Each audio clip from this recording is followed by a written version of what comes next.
Chapter 5. Then came all the tribes of Israel to David unto Hebron, and spake, saying, Behold, we are thy bone and thy flesh. Also in time past, when Saul was king over us, thou wast he that leddest out and broughtest in Israel. And the Lord said to thee, Thou shalt feed my people Israel, and thou shalt be a captain over Israel. So all the elders of Israel came to the king to Hebron, and King David made a league with them in Hebron before the Lord, and they anointed David king over Israel. David was 30 years old when he began to reign, and he reigned 40 years. In Hebron he reigned over Judah 7 years and 6 months, and in Jerusalem he reigned 33 years over all Israel and Judah. And the king and his men went to Jerusalem unto the Jebusites, the inhabitants of the land, which spake unto David, saying, Except thou take away the blind and the lame, thou shalt not come in hither, thinking, David cannot come in hither. Nevertheless, David took the stronghold of Zion, the same is the city of David. And David said on that day, Whosoever getteth up to the gutter, and smiteth the Jebusites, and the lame and the blind that are hated of David's soul, he shall be chief and captain. Wherefore they said, The blind and the lame shall not come into the house. So David dwelt in the fort, and called it the city of David. And David built round about from Milo and inward. And David went on, and grew great, and the Lord God of hosts was with him.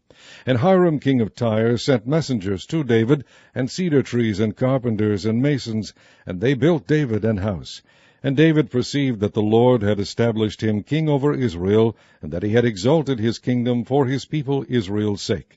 And David took him more concubines and wives out of Jerusalem, after he was come from Hebron, and there were yet sons and daughters born to David. And these be the names of those that were born unto him in Jerusalem: Shammua, and Shobab, and Nathan, and Solomon, Ibhar also, and Elishua, and Nepheg, and Japhiah, and Elishama, and Eliada, and Eliphalet.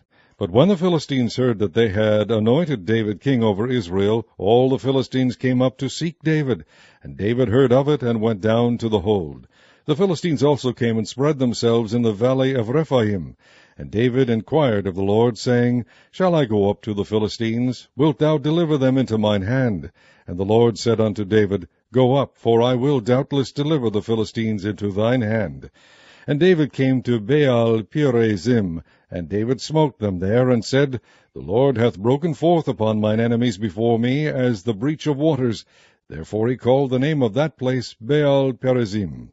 And there they left their images, and David and his men burned them.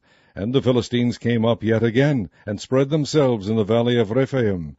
And when David inquired of the Lord, he said, Thou shalt not go up, but fetch a compass behind them, and come upon them over against the mulberry trees.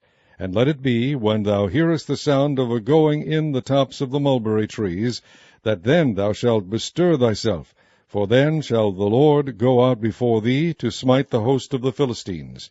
And David did so, as the Lord had commanded him, and smote the Philistines from Geba until thou come to Gazer.